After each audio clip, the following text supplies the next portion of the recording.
Good morning. Just want to say hello to everybody. This is my third podcast. I'm so excited to talk to you guys. I hope you have your coffee ready. I have my little mocha ready. I did put Splenda. I'm being very thoughtful of myself, taking care of myself. So I want you guys to do the same thing. But I love my coffee in the morning. Or sometimes I'll just wait for midday and drink my little coffee.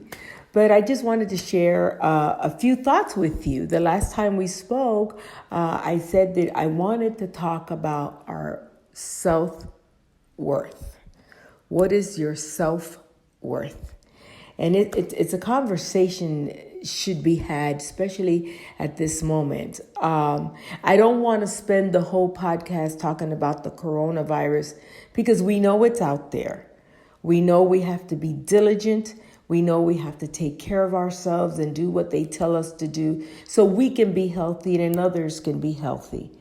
But I don't want to spend the whole podcast talking about that. I'll talk about that a little later. But always remember that God has you in the palm of his hand, so you have nothing to worry about. But yes, we do have to be diligent. Talking about self-worth. It's so important. A week ago, I was on vacation with my family in Orlando, and we had a wonderful time. We were celebrating my nephew's birthday, my birthday, everyone's birthday for the month of March. And there was 15 of us, and it was great. And some of us on the van, it was a 15-passenger van, were a little bit salty because, we wanted to be comfortable, of course. We ended up, one of us rented a car and three of them went in the other car, and to make it more comfortable because we had babies with us, and, we had to make accommodations for the children and all of the stuff that we were taking up there. When I say salty, what I mean is, it was a little bit uncomfortable. But when you start to think about the prize at the end of the tunnel, you know what I'm saying? Okay, we had to drive about 3 hours and a half to 4 hours, a little bit uncomfortable, very bumpy in the back. You feel everything. I advise you guys, if you go on a trip and you're in a van, how they say, call a shotgun, go to the front, because in the back you feel everything and then some. But I had to go a little bit to the front, a little bit to the back. We had to share. But when I say self-worth, it was awesome. You get to know a lot about the people that you love. You get to share that moment that you don't get to share all the time. And then you have to tell yourself, is your comfort so important? Meaning, I can stretch my legs out and I can have one seat to myself. And when you're next to that person that you love and you start a conversation, you get to know your family. And you get to know your friends, things about them that you had no idea. The way they act in certain circumstances, what they say, their thoughts, their ideas, their dreams. And it was something that made me think, I'm like, wow. Sometimes as a human being, we tend to think that our world is the only importance at the moment. We stop thinking about others, that they have ideas and they have dreams and they have the same concerns that you do, but because we don't take the time to concentrate or to talk or to listen. We just, it's just like communication nowadays. Everything is via text, email. I really don't like that. I like the old-fashioned way. Conversation. Take time. Pick up a phone and talk to me. Don't send me, I'll be there in 5 minutes. Did you hear the neighbor this and this and that? No, I want you to talk to me. Ask me how I'm doing. Say good morning. Say God bless you. Say something. I want to hear another human being. And so I was thinking about all of this thing and just anticipating for this conversation for you and I and a little sip of coffee. Self-worth. In between those conversations, you have to be true to yourself. And you have to say what you feel and what you think is right or wrong. Even if the other person you're conversating with, it's a little bit uncomfortable. It's okay because it's your truth.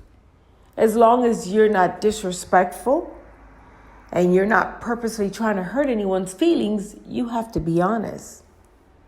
That's part of you taking care of you. Because if you don't take care of you, you can't take care of anyone else.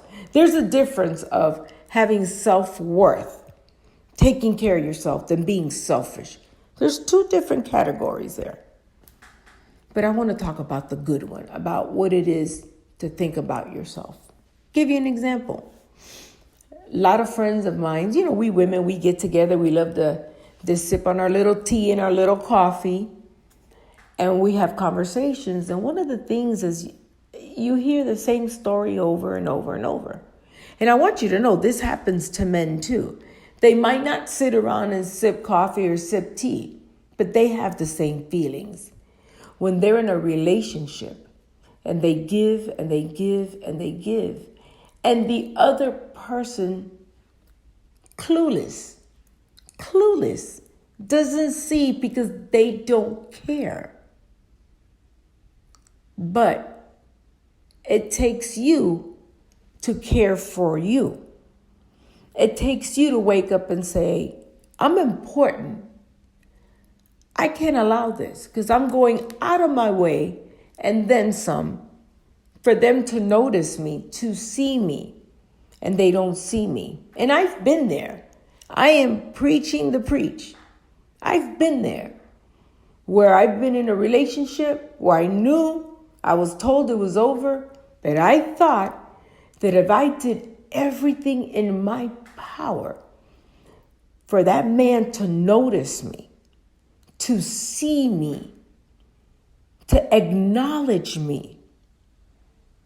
But I thank God that there is a time in your life where you have to hit reality and look in the mirror and say, do you really need that person in your life? Are you going to be happier? Because nobody can make you happy. They just can be happy with you. But you have to bring in the happiness.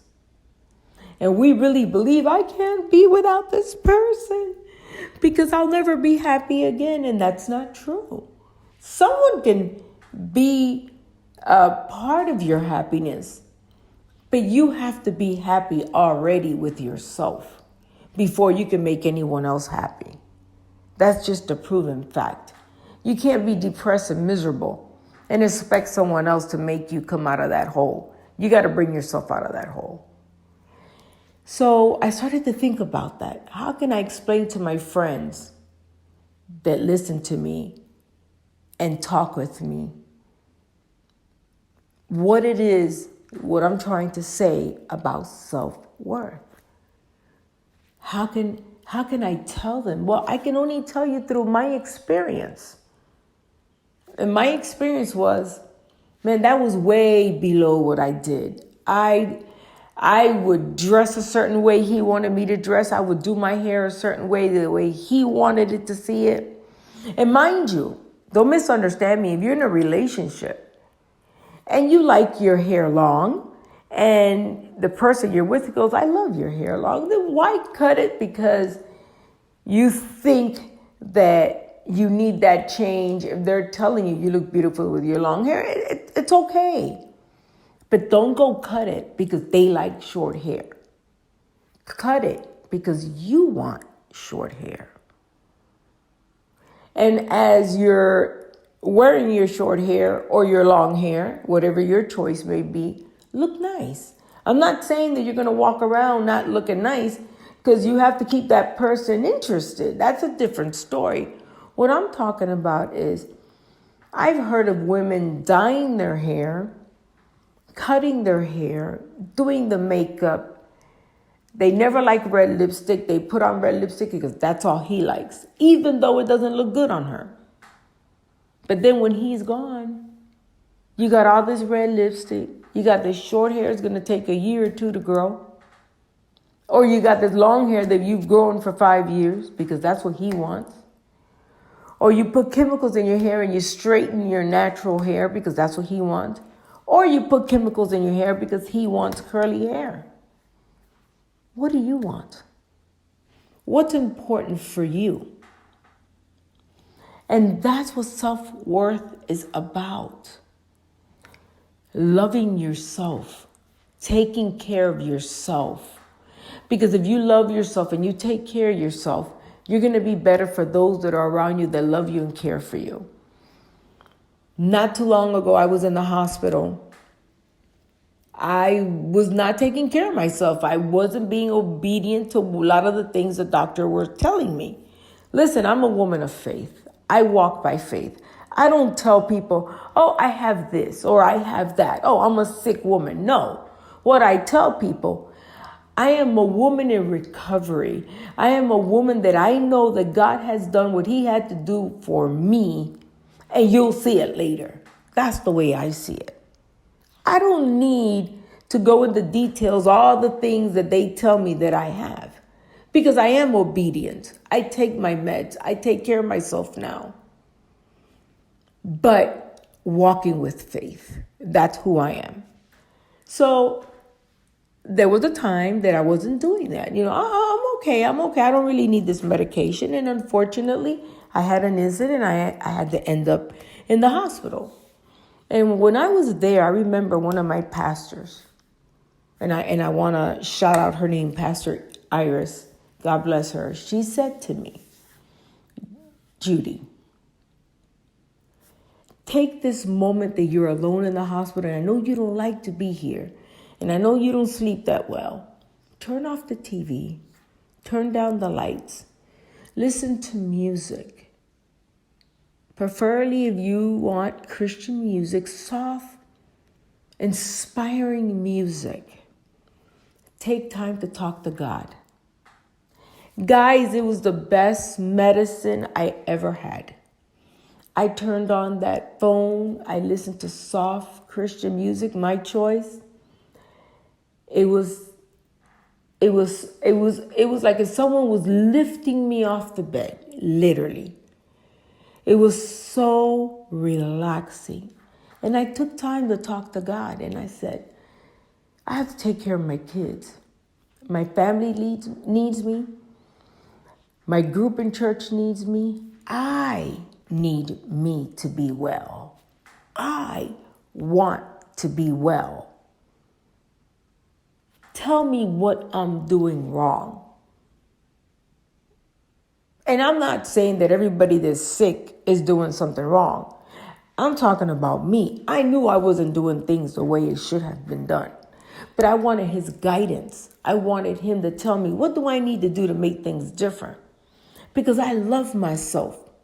Because I remember when I was going through that situation that I was on the floor, in my bathroom floor, crying every day. Every day. Because I didn't understand why that person didn't love me for me. And I put so much hype and so much effort in trying to please that person that I forgot and lost my way. That God loves me just how he created me. 4'11", a ball of joy, sunshine when she walks through the door. That's who I am. A woman of God, strong, resilient, a mother, a good friend, and I think a pretty decent daughter. Therefore, why do I need? And at the end of the day, I stopped blaming that person. Because I used to blame the person. Why don't you care for me? I'm a good person. But I don't need no one to love me because I'm telling you to love me or care for me. I love me enough to realize what God created in me is so special and so perfect. I don't need that person to acknowledge me. I acknowledge myself every day in the mirror. And I see what God created in me. It's made me healthier, spiritually and emotionally, and even physically. because I started to see myself in a different way. And it's been a working progress. I don't want you to think that this happened overnight.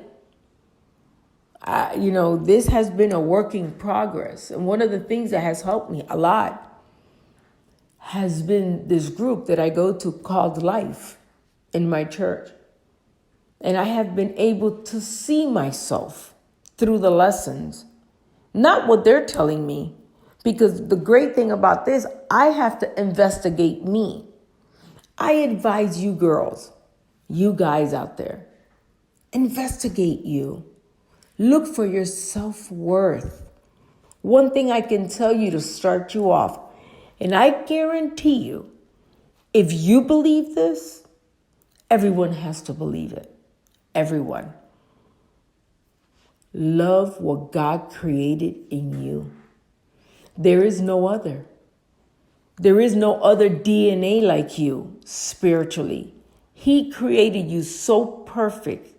Not only in his image, but you. He created you. There's only one Judy in this world. I could have had a twin. She still wouldn't be like me. Because he made me specifically to be how I am. When I learned that about myself, I started to see things different.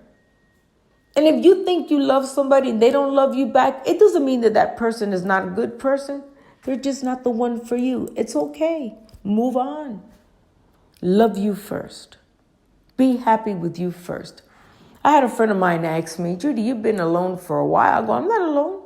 Oh, you mean I've been divorced for a while? Yeah, I've been divorced for a while, but I'm not alone. I'm a very happy woman. I have more activities in my life than my young men children. They tell me, Mom, you go out more than me. You have more activities than me. I'm involved in a lot of things in my church. I have friends. We go to dinner. We go to the movies. We go to baseball games. We go skating, bowling, volleyball, whatever you can think of. I'm there. It's not because I'm lonely. Because I want to. I want to enjoy the life that God created. I don't need a significant other to be happy. But, as they say, I don't want you to get it twisted. I think that relationships are beautiful. Marriage is beautiful. And if one day I find that great guy, hey, why not? But at this moment, he's not there. And it's okay. Because I'm happy within my own world, my own situation. Because I learned to love myself and realize that I cannot depend love on another person. I have to love myself and what God created in me. So one of the things that I want to tell you guys before I go off, because I'm just dying to drink my little coffee, is to tell you, take care of yourself. Be diligent, intelligent, be careful. If you got to go to work, you have to go to work. If you have to go see your family, you have to go see your family. But be safe. Take care of yourself, because it's not only for you, it's for others. You know, this is a process that we're going through. This is a situation that we're going through.